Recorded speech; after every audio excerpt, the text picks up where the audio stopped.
Baik, bismillahirrahmanirrahim. Assalamualaikum warahmatullahi wabarakatuh. Alhamdulillahirabbil alamin. Assalatu wassalamu ala asyrafil anbiya'i wal mursalin wa ala alihi wa sahbihi wasallim ajma'in. Amma ba'du. Alhamdulillah, di pagi yang mulia ini Allah SWT senantiasa memberikan rahmat dan karunia-Nya kepada kita semuanya.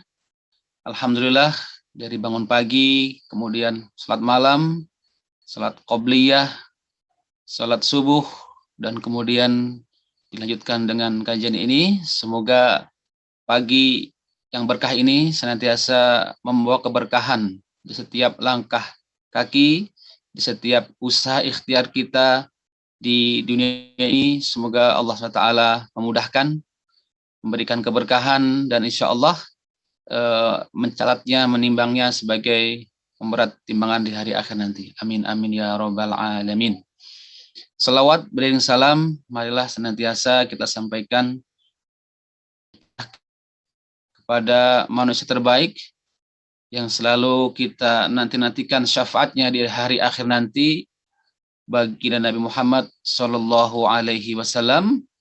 Semoga Allah SWT senantiasa mengokohkan, mengistiqamahkan kita untuk terus belajar Al-Quran, belajar agama Islam ini, dan insya Allah diistiqamahkan juga, terus belajar, kemudian juga untuk mengamalkannya. Baik, jamaah Masjid Al-Aqsa Permata Bintang yang Allah muliakan, di pagi yang mulia ini, insya Allah kajian kita bertemakan keluargaku, keluarga Qurani. Ya. Baik, kita mulai dari ayat Al-Quran ketika Allah SWT berfirman, A'udzubillahi minasyaitonirrajim, Bismillahirrahmanirrahim.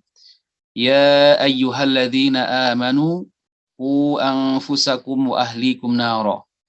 Surat At-Tahrim ayat 6, yang artinya wahai orang-orang yang beriman, yani orang yang beriman diseru oleh Allah Subhanahu wa taala, qu anfusakum. Ya. Peliharalah, jagalah dirimu dan juga keluargamu dari api neraka. Ya, insya Allah ini tema tentang keluarga.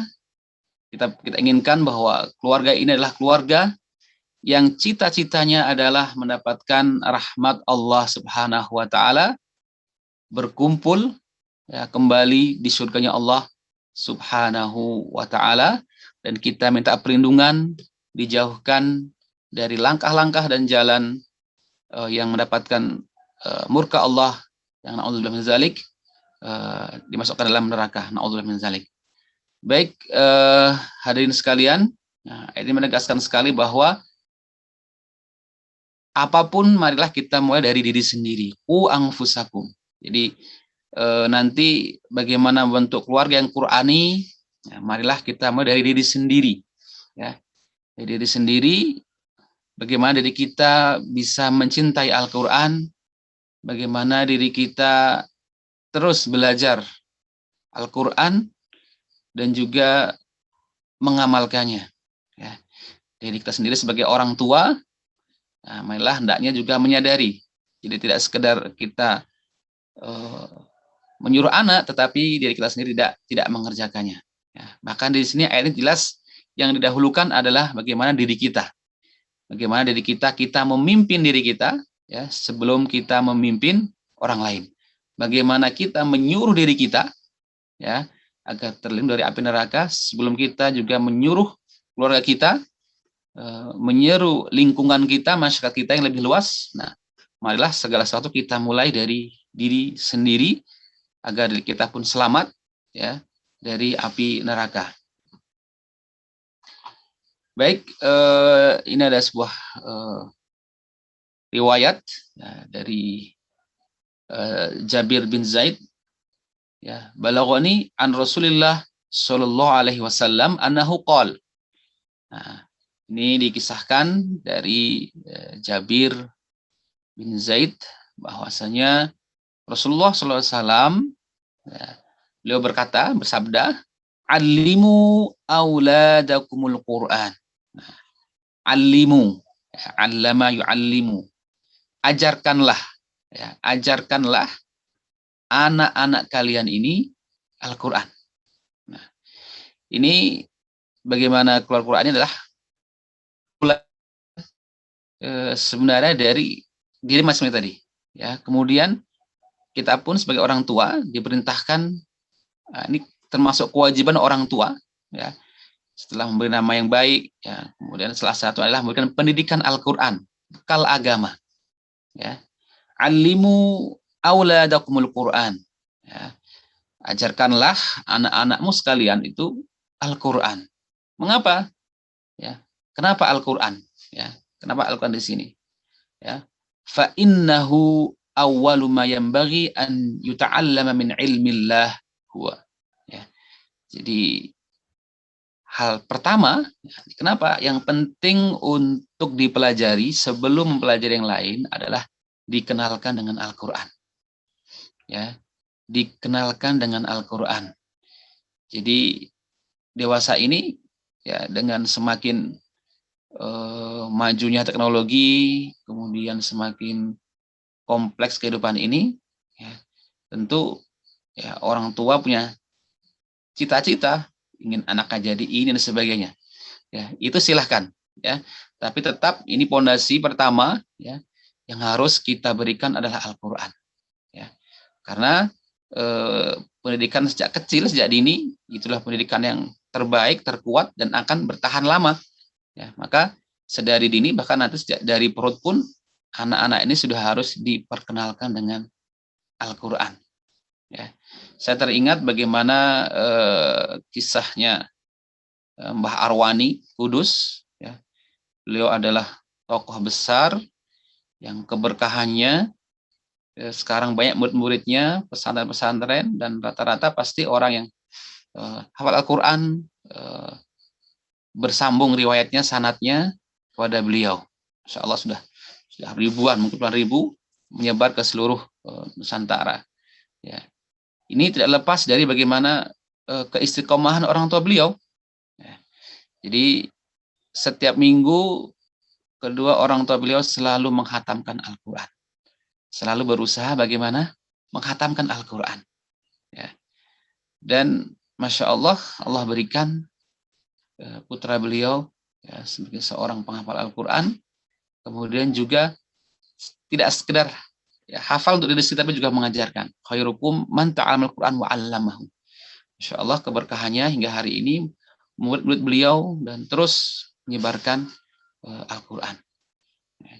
Jadi ini penting dari orang tua, ya, dari awal ini sudah mengenalkan. Jadi kembali kepada diri orang tua, kita ingin membentuk keluarga kita, anak kita seperti apa. Ya.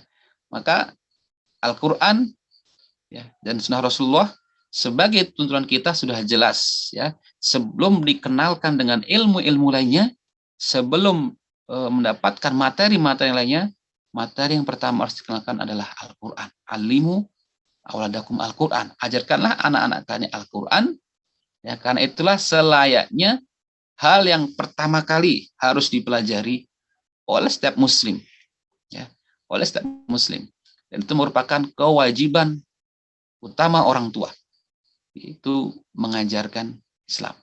Ya, karena kita tahu, ya, saya kira sudah banyak disampaikan bagaimana nanti Al-Quran akan menjadi syafaat, ya, kepada orang tuanya. Demikian juga nanti ketika anak ini buruk pendidikannya, maka orang tua akan terbawa, akan bertanggung jawab. Ya. Pernah suatu ketika ini diadukan, ya, ada seorang bapak, ya, ini riwayatnya bawa anak mengadukan, wahai Umar, ini anakku bandel sekali, ya, nakal sekali, ya, dia tidak pernah menurut. Ya. Nah, kemudian anak ini yang dibawa ini juga, ya, menyela, ya, ya.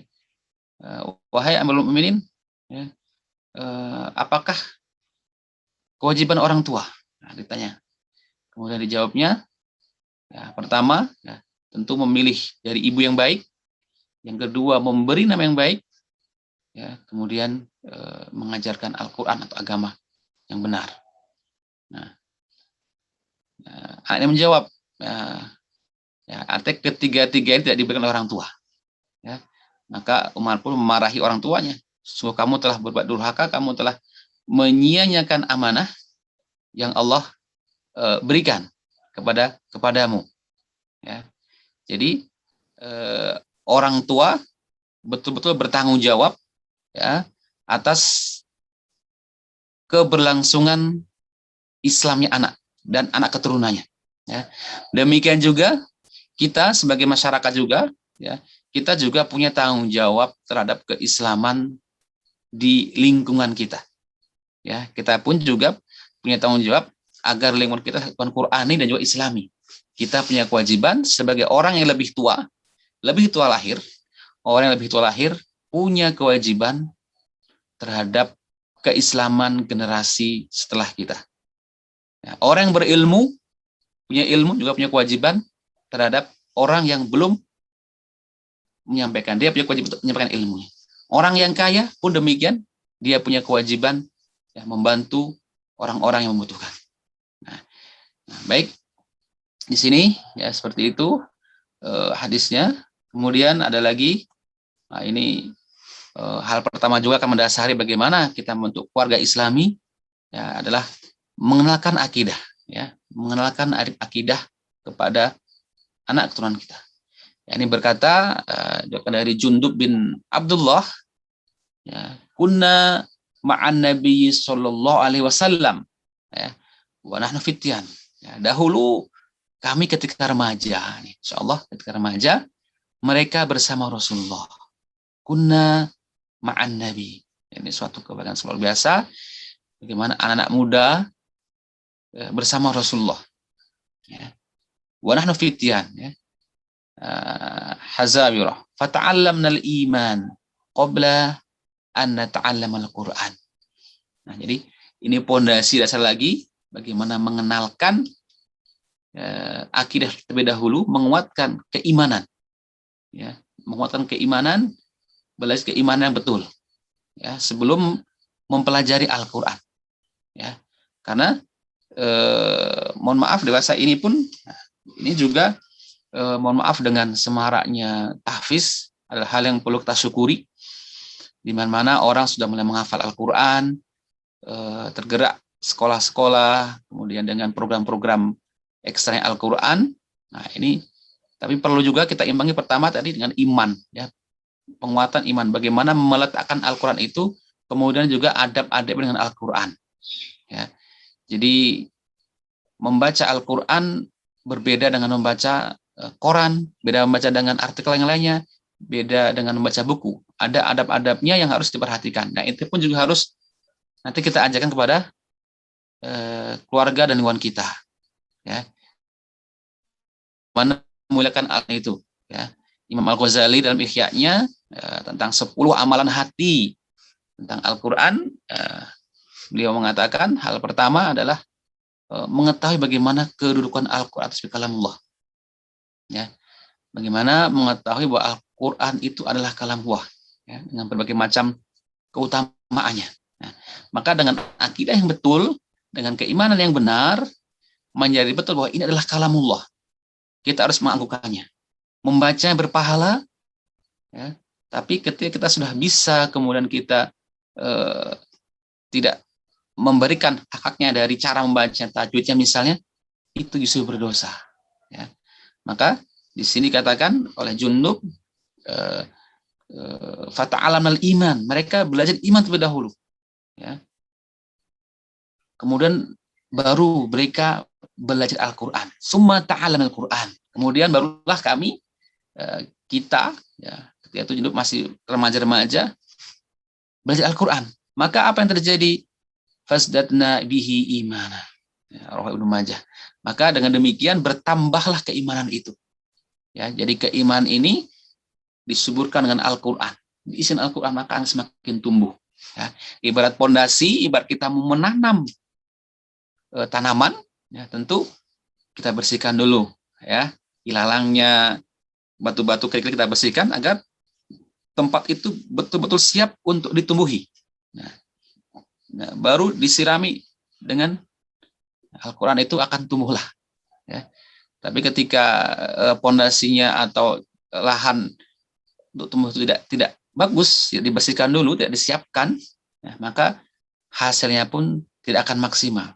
Ya. Boleh jadi kalau tanaman tidak akan berbuah maksimal, kalau padi pun tidak akan berisi padinya dengan maksimal. Nah, maka di sini ya, dan juga bagaimana kita menumbuhkan kalau kita menjadi keluarga Qurani adalah bagaimana bersama-sama menanamkan akidah, ya, bersama-sama memahamkan bagaimana kedudukan Al-Qur'an, ya, seharusnya bagi setiap muslim, ya. Jadi nanti ketika belajar, ya, tahu, oh, ini kalamullah. Jadi harus diperhatikan ketika ada orang mencoba didengarkan, ya, tidak main-main, tidak bercanda, ya, sehingga betul tahu bagaimana seharusnya, ya, ini ketika iman kuat kemudian belajar Al-Qur'an, ya, sebagai sumber keislaman, maka tadi iman itu akan semakin bertambah keimanannya. Nah, inilah kemudian tadi saya sampaikan bagaimana memulainya. Nah, ini kita awal dari sendiri, dari ku anfusakum tadi. Ya, kita mulai diri kita menjadi pecinta Al-Qur'an. Nah, bagaimana kita memulai menjadi orang yang Qur'ani, ya, kemudian menjadi keluarga yang Qur'ani, kemudian masyarakat yang Qur'ani. Tentu semua kan kita mulai dari pribadi kita masing-masing. Ya. Marilah kita menjadi orang yang pertama untuk menjadi pecinta Al-Qur'an. Kemudian carilah alasan mengapa kita harus cinta Al-Qur'an. Ya. Tentu sebagai seorang muslim, Al-Qur'an adalah kalamullah, dia adalah sumber hukum Islam. Sumber hukum Islam. Ya, maka penting sekali sebenarnya setiap muslim ini harus tahu Al-Qur'an. Ya. Jangan sampai, ya, kita dijauhkan dari Al-Qur'an. Ya. Dan ini sudah jelas bagaimana orang-orang musyrik ketika di masa-masa itu, ya, di masa-masa Nabi pun sudah mereka berusaha umat Islam Al-Qur'an. Ya, ini seperti yang tersurat di surat Fussilat, ya. Ya, wa qala alladziina kafaru la tasma'u li hadzal qur'ani walghaw fihi la'allakum taghlibun. Ya. Jadi orang-orang musyrik ketika itu, ya, mereka memerintahkan kepada golongannya, la tasma'u li hadzal qur'an, jangan dengarkan Al-Qur'an, walghaw fihi. Ya, buatlah main-main, buatlah canda-candanya, la'allakum taghlibun, agar kamu bisa mengalahkan orang-orang yang bersama Muhammad, orang-orang yang selalu mengkaji Al-Qur'an. Ya. Jadi ayat ini hari ini pun juga cukup menarik, ya. Jadi sesuai dengan keadaan. Bagaimana kita kehidupan yang serba kompleks ini, ya, Al-Qur'an ini dijauhkan dari kita dan kita pun dijauhkan dari Al-Qur'an. Ya. Bagaimana anak kecil, ya, tidak diberikan Al-Quran, justru malah lebih hafal, mohon maaf, hal-hal yang lain yang sebenarnya, ya, kurang tepat. Ya, karena tentu ketika kita membaca Al-Quran, ini adalah pedoman hidup di dunia dan di akhirat. Ya, maka sudah menjadi kewajiban orang tua ini mengenal Al-Quran. Nah, maka kembali ke diri sendiri, bagaimana cara kita mencintai Al-Quran. Ya, tadi, ya, pertama keimanan harus berkuat uah. Mengimani Al-Quran, ya, adalah bagian dari rukun iman. Ya. Kemudian kenapa kita harus menjadi pencinta Al-Quran? Ya. Karena mencintai Al-Quran adalah bagian dari iman kepada Allah juga, ya, agar kita selamat di dunia dan juga di akhirat. Ya. Dan tentu kita ingin mendapatkan surganya, ridhonya, rahmatnya Allah Subhanahu wa Ta'ala. Ya. Dan kita tahu setiap hurufnya berpahala. Berkah, ya. Jadi tidak ada satu huruf, ya, yang kita baca itu mendapatkan pahala kecuali Al-Qur'an. Bahkan dapat gandakan 10 kebaikan dan diberikan lipat ganda, ya, sesuai, ya, Allah memberikannya, ya. Jadi mulai dari sendiri, kemudian carilah alasan mengapa kita harus cinta Al-Qur'an, ya. Dan nanti di situ, nah, berusahalah menjadi pendengar. Nah, ini pembaca, ya, pengkaji, kemudian menjadi pengamal Al-Qur'an yang istiqomah dan berkualitas. Ini langkah berikutnya. Ini proses yang kalau ditulis simpel sedikit, tapi ini adalah proses seumur hidup. Ya, sekali lagi ini adalah proses kita seumur hidup. Ya, Karena kita sadar betul Al-Quran adalah pedoman kita ya untuk selamat di dunia dan di akhirat. Ya, maka selalu berusaha menjadi pendengar, pembaca, mengaji, pengkaji, dan juga pengamal Al-Quran yang istiqomah dan berkualitas. Ya, kita sendiri pendengar senang mendengarkan Al-Quran daripada mendengarkan yang lain. Ya. Senang membaca, kita luangkan waktu kita untuk tilawah. Ya.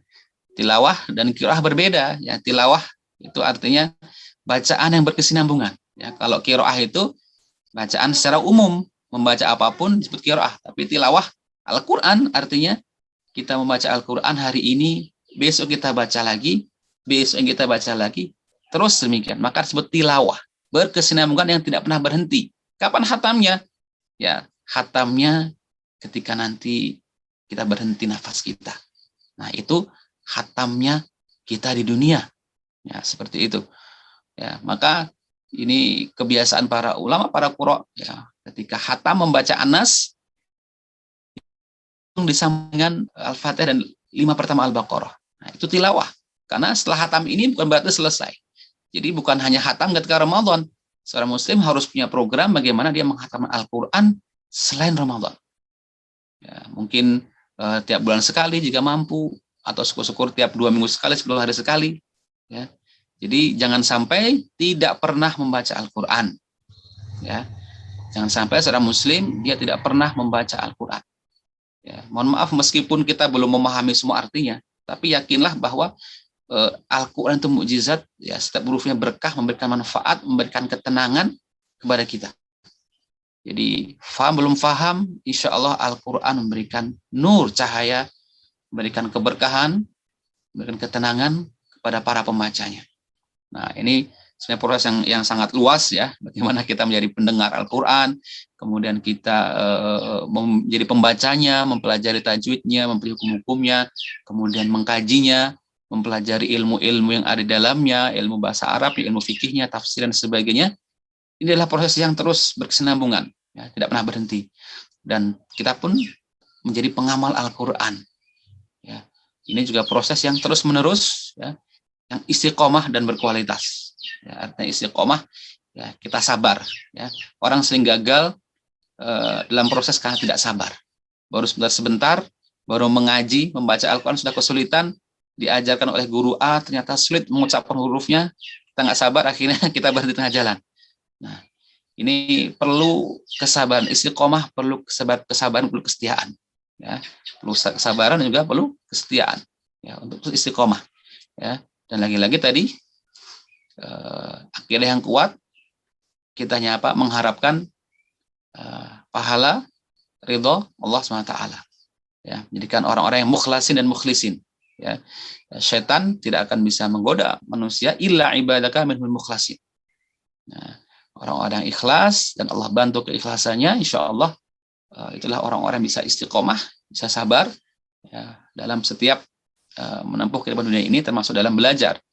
Kemudian berkualitas, tentu kita berusaha terus meningkatkan ya, kemampuan kita, kualitas bacaan kita, kemudian kualitas keilmuan kita, ya, dan juga kualitas amal kita dalam membaca Al-Quran. Ya. Jadi ini adalah sebenarnya kehidupan yang proses yang terus berkesinambungan, dan saya kira seluruh sisi kehidupan kita harus masuk nilai-nilai Al-Quran. Itulah kita menjadi seorang yang Qurani, dan juga keluarga kita adalah keluarga Qurani, dan masyarakat yang Qurani. Nah, kemudian nanti ini proses berikutnya ini adalah bagaimana kita mengenalkan, ketiga ini mengenalkan sedini mungkin. Ya, tadi setelah dari diri kita berusaha menjadi seorang pendengar, membaca Al-Quran, kemudian mengkaji Al-Quran, dan juga mengamalkannya secara istiqomah dan berkualitas, maka berikutnya ini adalah kenalkan sedini mungkin. Nah, bagaimana agar orang tua ini membiasakan membaca Al-Quran. Ya, membiasakan membaca Al-Quran. Ya. Jadi saya teringat dengan pesan guru saya, ya, Dr. Ahmad Umar Hashim. Kebetulan rumah kami waktu di masih dekat dengan beliau, ya, sehingga alhamdulillah kami sering mengaji, dan beliau salah satu pesan beliau adalah tolong sampaikan kepada setiap muslim, setiap keluarga muslim, hendaknya lah setiap hari jangan pernah melewat mendapat keberkahan dari huruf-huruf Al-Quran. Walaupun hanya membaca satu halaman, setengah halaman, teruslah membaca, teruslah membaca. Ya, insya Allah dengan sering kita membaca, ya tadi hati akan tenang dan kita akan diberikan keistiqomahan, keberkahan hidup di setiap harinya. Ya, itulah wirid kita, keistiqomahan kita. Ya, maka ini dimulai dari bagaimana orang tua membiasakan untuk membaca Al-Quran. Betul, memang ini adalah perkara mungkin bagi keluarga yang mungkin masih mohon maaf dari kecil belum terbiasa. Nah, malah kita mulai, ya tidak ada salahnya. Mari kita mulai, ya kita buat komitmen untuk diri sendiri dan juga komitmen untuk keluarga masyarakat kita. Mari kita belajar mengaji, ya membaca Al-Quran. Ya, tidak usah malu, ya karena orang yang masih terbata-bata falahu ajroni, ya. Jadi dia mendapat 2 pahala, pahala bersusah payah membaca Al-Quran, belajarnya, dan juga pahala membaca Al-Quran itu sendiri. Ya. Jadi insya Allah itu adalah rahmat Allah SWT. Tidak ada alasan bagi kita, wah saya sudah tua, kita ini kan bukan orang Arab, kita orang asing. Ya. Allah sudah menjamin. A'udzubillahi minasyaitonirrajim. Ar-Rahman 'allamal Qur'an khalaqal insan. Nanti di tafsir Ibnu Katsir dijelaskan di situ bahwa Allah Taala kenapa mendahulukan alamal Quran daripada khalaqal insan. Mendahulukan mengajarkan Al-Quran, kemudian menciptakan manusia.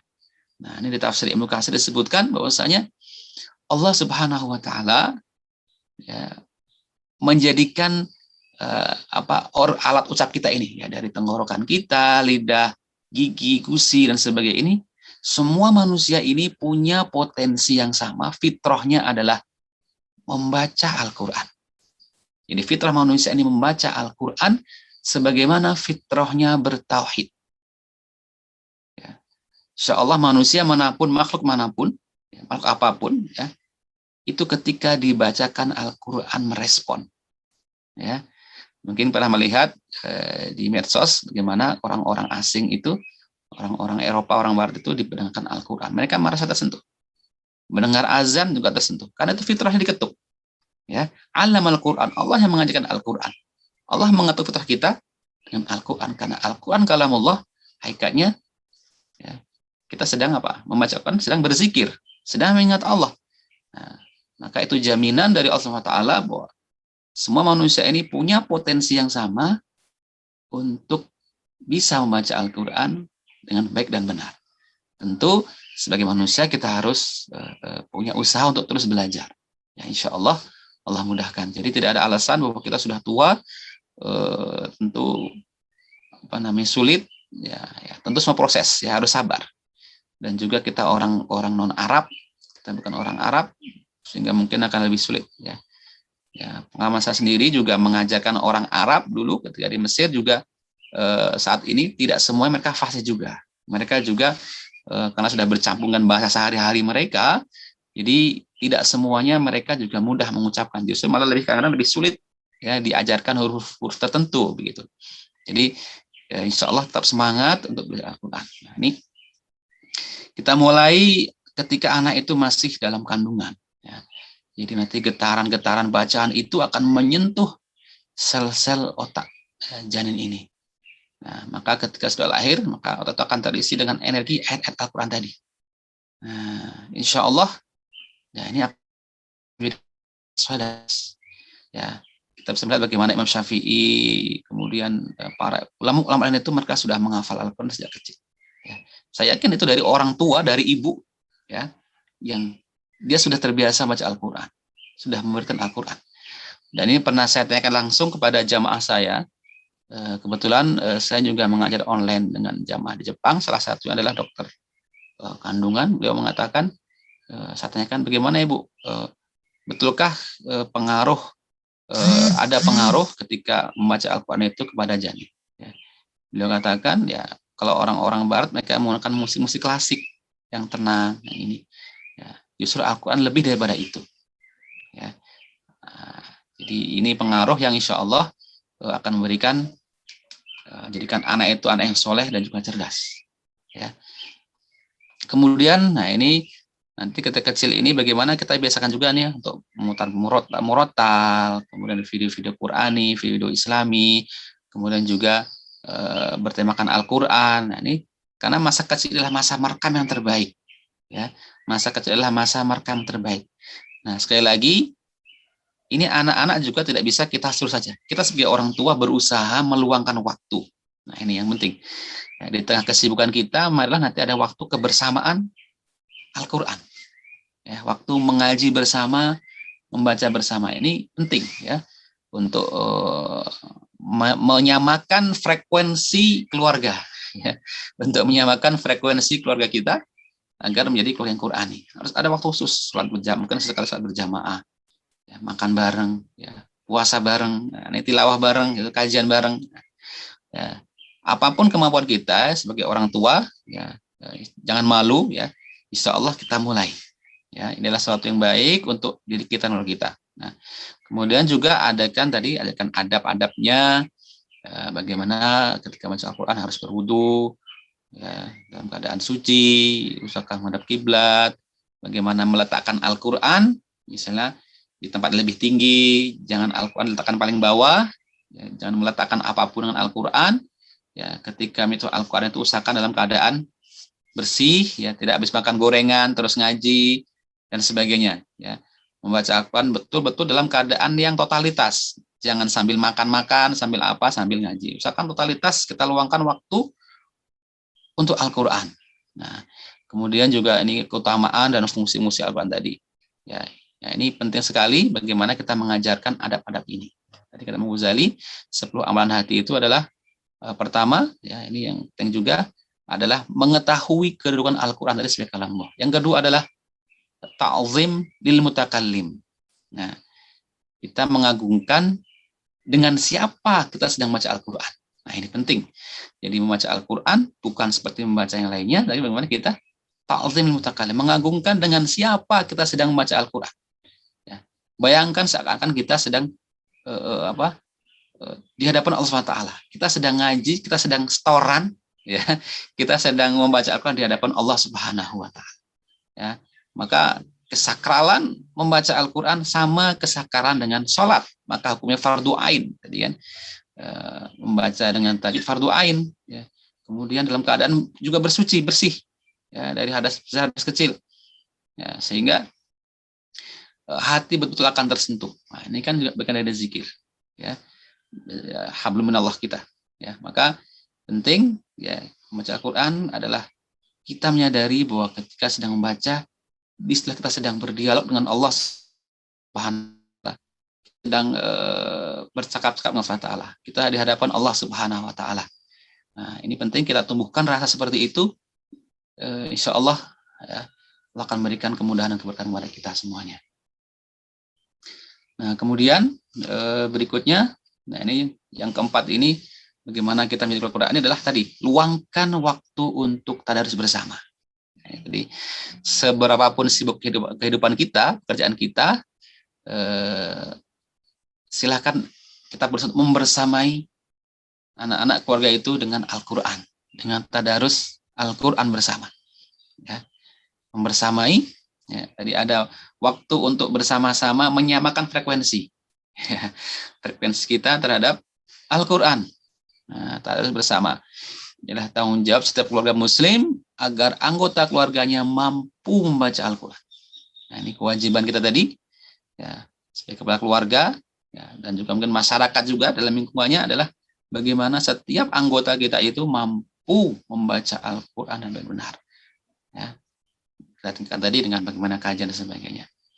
Nah, bahkan juga perlu, ya, ini insya Allah mudahkan setiap keluarga ini mampu membaca Al-Quran dan mengkajinya. Nah, jika perlu adalah orang tua sendiri itu yang mengajarkan anaknya Al-Quran. Ya. Ya, apapun kemampuan kita, cobalah kita juga memberikan kenang-kenangan terindah, ya, untuk anak kita, ya, untuk keluarga kita, untuk masyarakat kita. Ajarkan langsung kepada mereka huruf Al-Quran, huruf per huruf. Ya, Sehingga itu kan menjadi kenang-kenangan. Oh dulu saya diajar mengaji, itu yang ngajar pertama siapa? Orang tua saya, ibu bapak saya. Jadi sebelum mengaji ke guru lain, alangkah baiknya kepada orang tua sendiri, anak itu mengaji Al-Quran. Ini akan menjadi kenang-kenangan, menjadi yang terindah untuk anak itu di kehidupan mereka selanjutnya. Kemudian bisa juga misalnya nanti dengan menghafal Al-Quran bersama-sama. Ya, ini bisa dari surat-surat pendek. Ya. Jadi alangkah baiknya juga bersama-sama ini menghafal Al-Quran. Ya. Di Mesir yang saya temukan, alhamdulillah di sana banyak saya temukan juga kadang-kadang orang tua dan anak tuh bareng-bareng masuk ke markas, ya, tempat kajian Quran, tempat talaki Al-Quran di sana. Jadi bapak tidak malu bersama-sama anaknya, ya, ikut mengaji bareng. Ya, bahkan saya menemukan ada yang satu grup dengan anaknya. Ya, ya itu subhanallah bagaimana kemauan orang tua betul kuat agar anaknya ini menjadi anak-anak yang cinta Al-Quran, menjadi para penghafal Al-Quran, ya, dan para pembelajar Al-Quran. Ya. Nah ini apa namanya? Ini bisa satu kita mulai juga seperti itu. Kita bentuk halakoh, bentuk bagaimana sama-sama dengan keluarga ini menghafal Al-Quran. Buat komitmen, yuk minggu ini kita menghafal surat ini. Minggu ini anak-anak dan keluarga semua besok kita menghafal Wadduha minggu ini. Ya. Nah, kemudian bisa juga diberikan anak itu penghargaan, ya, hadiah atau apapun motivasi. Ketika mampu menghafal surat ini, besok kita jalan-jalan atau besok kita berikan hadiah, ya, sebagai penyemangat. Ya. Nah tentu saya kira di masa-masa pandemi ini mungkin sebagian di antara kita adalah di rumah, ya, anak-anak tuh di rumah, kemudian sebagian orang tua yang pekerjaan mungkin bisa dikerjakan di rumah. Saya kira sangat baik, ya, di masa seperti ini meluangkan waktu kita dengan Al-Quran. Lebih banyak waktu untuk juga kita meluangkan bersama Al-Quran, bersama-sama tadarus, bersama-sama Al-Quran, dari bersama-sama mengkaji Al-Quran. Nah kemudian juga anak-anak ini juga kita libatkan dalam kegiatan Al-Quran keagamaan. Jadi nanti dari kita yang Qurani, nah kita nanti mulai ke masyarakat kita, lingkungan kita di masjid, RT, RW kita, adakan kegiatan-kegiatan yang rutin. Nah ini alhamdulillah ini sudah menjadi tradisi kita, ada TPQ, kemudian mulailah naik, nanti ada kajian tertentu, ya, mungkin ada perlombaan-perlombaan dan sebagainya, yang sehingga anak ini menjadi anak-anak yang tertanam keimanannya, ya. Jadi insya Allah yang bisa datang di Mesir, walaupun mereka nanti besar menjadi insinyur, jadi dokter, tapi mereka hafal Al-Quran. Mereka sudah punya modal Al-Quran. Walaupun mungkin tidak 30 juz, tapi mereka sudah mengenal bagaimana ketinggian Al-Quran. Jadi itu yang saya perhatikan, budaya yang turun-temurun, sehingga ketika mereka jadi orang tua, mereka pasti akan punya perhatian terhadap Al-Quran. Karena mempelajari Al-Quran adalah kunci mempelajari agama Islam. Mohon maaf, jika dari kecil kita tidak bisa membaca Al-Quran, maka kadang-kadang untuk belajar Islam agak sulit begitu. Ya. Karena nanti bacaan-bacaan doa, bacaan sholat, nah, itu semua dari Al-Quran. Nah, jadi ini adalah kunci, membaca Al-Quran adalah kunci agar kita mengenal Islam. Ya. Nah, ini semoga Allah Ta'ala senantiasa memberikan keberkahan-keberkahan kepada kita semuanya, keluarga kita, untuk menjadi keluarga pecinta Al-Quran, menjadi keluarga yang Qurani, dan masyarakat yang Qurani. Nah, ini ada doa yang mungkin bisa sama-sama kita amalkan, ya, untuk kita baca, kita wiridkan, ya, kita dawamkan, senantiasa kita baca agar diri kita mendapatkan keberkahan dan keluarga kita menjadi keluarga yang Qurani. Ya. Allahumma ij'al Qur'an al-'azima rabi'a qulubina wa jala'a ahzanina wa nura sudurina wa dhahaba ghumumina wa humumina. Allahumma ij'alna min ahli al-Qur'an alladhi hum ahluka wa khassatuk ya arhamar rahimin. Ya Allah, jadikanlah Al-Qur'anmu yang agung ini sebagai taman-taman bunga hati kami, ya kan? Kemudian sebagai penghilang rasa sedih kami, ya, menjadi cahaya hati, dan juga menjadi pengusir gundah gulana kami. Ya Allah, jadikanlah kami dan keluarga kami adalah keluarga orang-orang yang mencintai Al-Quran, menjadi orang-orang penghafal Al-Quran, menjadi ahli Quran, yang termasuk golongan orang-orang menjadi keluargamu di muka bumi, ya Allah, yang engkau khususkan. Ya Arhamar Rahimin. Nah, ini semoga Allah SWT senantiasa memberikan kemudahan, keberkahan, keistiqomahan, kesabaran kepada kita semuanya, untuk dari diri sendiri, dari keluarga kita dan masyarakat kita menjadi diri yang Qurani, keluarga Qurani, dan masyarakat yang Qurani. Demikian Bapak sekalian yang dapat saya sampaikan. Mohon maaf apabila ada hal yang kurang berkenan. Mungkin setelah ini ada sesi tanya jawab. Baik, silakan. Baik, sambil menunggu mungkin saya izin yang duluan bertanya, Ustaz. Baik, Bapak, silakan. Ya. Jadi Ustaz, saya penasaran dengan mungkin kebiasaan yang ditanamkan di negara-negara Muslim, katakan misalkan di Palestina, di Mesir, atau mungkin di Saudi Arabia sendiri, bagaimana keseharian pengajaran Al-Quran kepada anak-anak di rumah, Ustaz? Mungkin bisa berbagi di sini. Syukur. Ya, baik. Alhamdulillah, pengalaman saya pribadi ketika di Mesir, ya, ini yang saya perhatikan di kampung-kampung, mereka ada kutab, ya, kita mungkin TPQ, ya, dan di sana itu ada guru ngajinya, memang sudah terstandar, ya, dan memang tadi dari orang tua itu sudah turun temurun mereka dengan Al-Quran betul-betul perhatian, ya, jadi apapun aktivitas mereka. Ini saya dengarkan juga di Mesir, misalnya kedai-kedai itu, warung-warung itu, warung gorengan apa itu, ya memang ada yang nyetel musik misalnya, tapi mereka juga sering nyetel murotal. Nah, di Mesir itu ada radio Idaatul Quran, radio Quran yang menasional gitu. Di sopir taksi ya nyetel murotal gitu. Jadi di mana-mana itu terbiasa seperti itu, dan bahkan kalau di kota-kota yang pengalaman saya juga di Kairo itu juga orang tua itu tidak sungkan juga untuk memanggil guru privat mengaji, ya. Jadi ketika orang tuanya mungkin waktunya tidak banyak, ya, bahkan juga ada yang orang tua ikut mengaji. Ini pengalaman saya seperti itu. Jadi kadang orang tua manggil kita gitu kan, saya pernah ke tempat itu dipanggil untuk privat, jadi orang tuanya juga mengaji, anaknya juga mengaji dan menghafal setoran itu seminggu sekali seperti itu. Dan itu sudah menjadi budaya. Nah, ini penting bagaimana kita tadi, setiap diri kita, setiap keluarga muslim ini membudayakan seperti itu.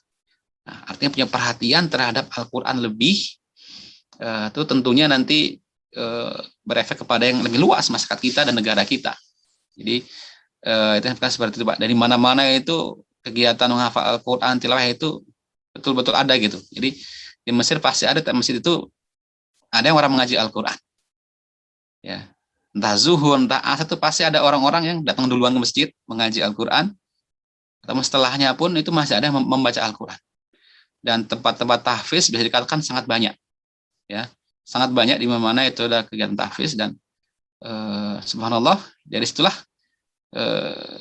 keberkahan, suasana itu terasa betul begitu. Ya, kemudian kalau sholat juga terbiasa dengan baca-baca surat-surat yang nggak panjang-panjang, surat-surat pilihan begitu, ya, tidak hanya juz amma saja. Nah, ini saya kira kita bisa, ya, kita memang tadi kita mulai dari sendiri, ya, dan ini turun temurun jadi budaya begitu, ya. Yang simpel gini, Pak, kan mungkin misalnya nih, kita keluarga besar ada satu orang masuk pesantren, itu misalnya, pasti nanti ada yang entah sepupunya, entah adiknya, itu pasti nanti nanti ikut abangnya, ikut masnya ke pesantren. Nah, itu kadang bisa gitu. Ketika satu ada keluarga besar masuk pesantren, nanti ada 2-3 akan ikut.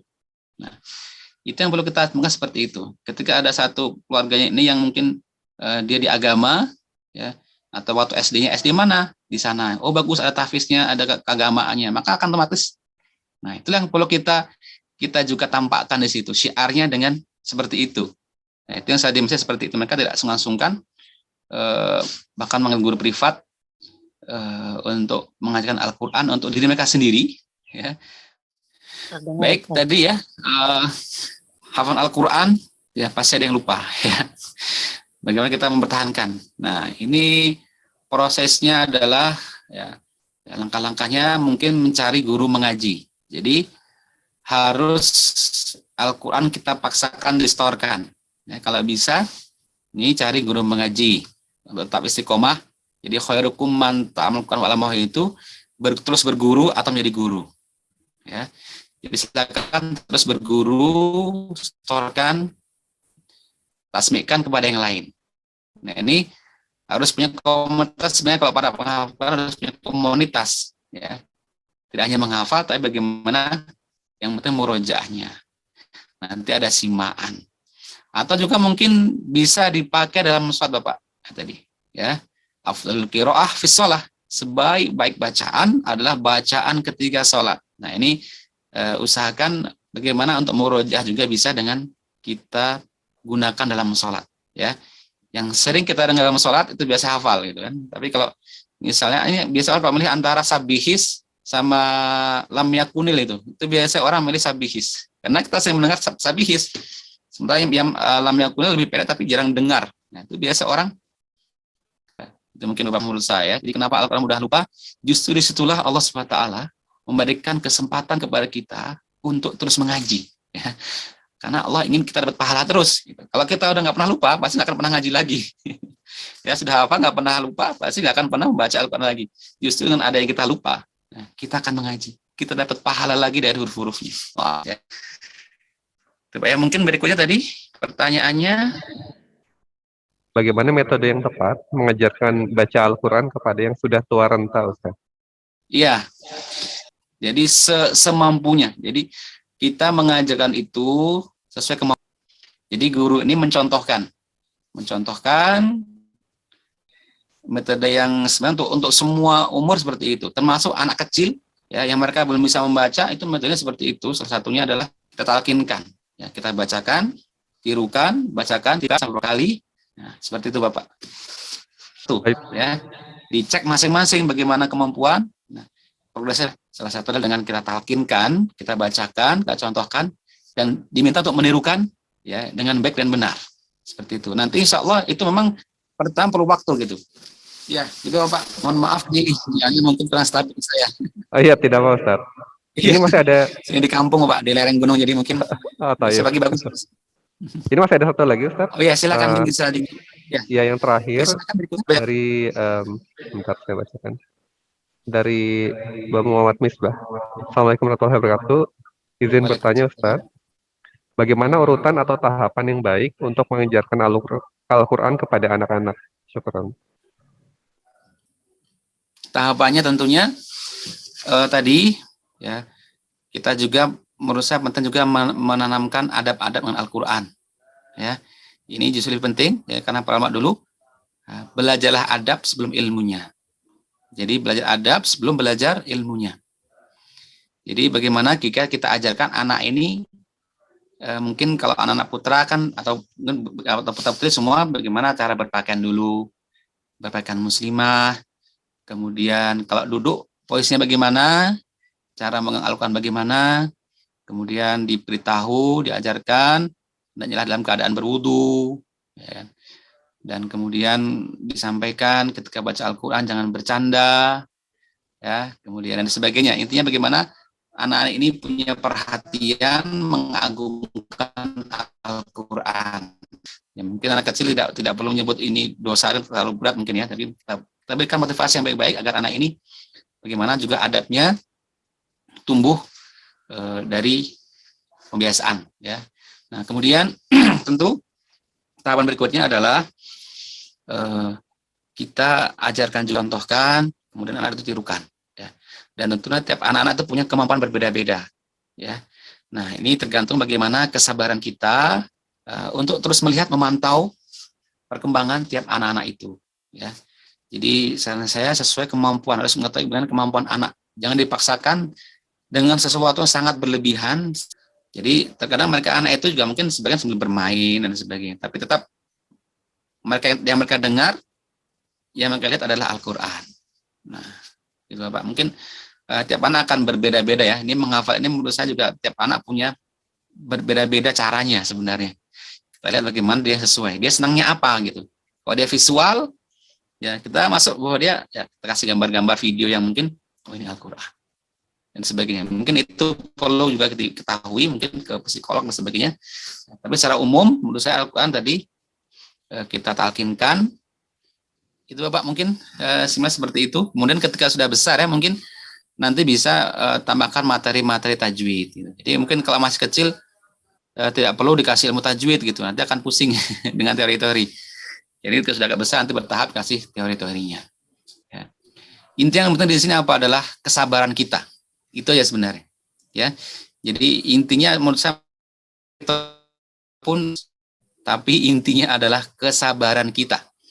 Jadi seberapa sabar kita dalam mengajar Al-Quran, insya Allah itulah kesabaran murid kita juga situ. Ya, jadi intinya menurut saya adalah sejauh mana kesabaran kita, ketelatenan kita untuk mengajarkan kepada kecil tadi, ya, insya Allah dia akan sabar kepada kita, akan sabar juga kepada Al-Quran. Tapi kalau kita nggak sabar juga, ya kadang emosi dan sebagainya, justru mereka akan berbalik gitu, Bapak. Ya. Allahu a'lam. Baik, Masya Allah. Jazakallah khair Ustaz, dan seluruh pertanyaan sudah dibacakan yang muncul dan tidak ada lagi yang resen Ustaz. Mungkin sebelum kita akhiri, Ustaz boleh bantu bacakan doa untuk kami semua agar kami dapat mewujudkan apa yang sudah disampaikan Ustaz, terutama untuk keluarga-keluarga kita di rumah. Waduh, Ustaz. Baik, bismillahirrahmanirrahim. Insyaallah kita berdoa kepada Allah Ta'ala, semoga Allah Ta'ala senantiasa mengistiqomahkan, memberikan kesabaran kita, ya, setiap waktu untuk terus jadi belajar, menjadi pembaca, menjadi pengkaji, dan insya Allah menjadi pengamal Al-Quran, menjadikan keluarga kita keluarga Qurani, pribadi yang Qurani, dan juga masyarakat yang Qurani. Bismillahirrahmanirrahim. Hamdan syakirin, hamdan na'imin, hamdan yuwafi ni'amahu wa yukafi'u mazidah. Ya Rabbana lakal hamdu kama yanbaghi li jalalika wajhikal karim wa 'azimi sultanik. Allahumma shalli ala sayyidina Muhammadin wa ala alihi wa sahbihi wa sallim ajma'in.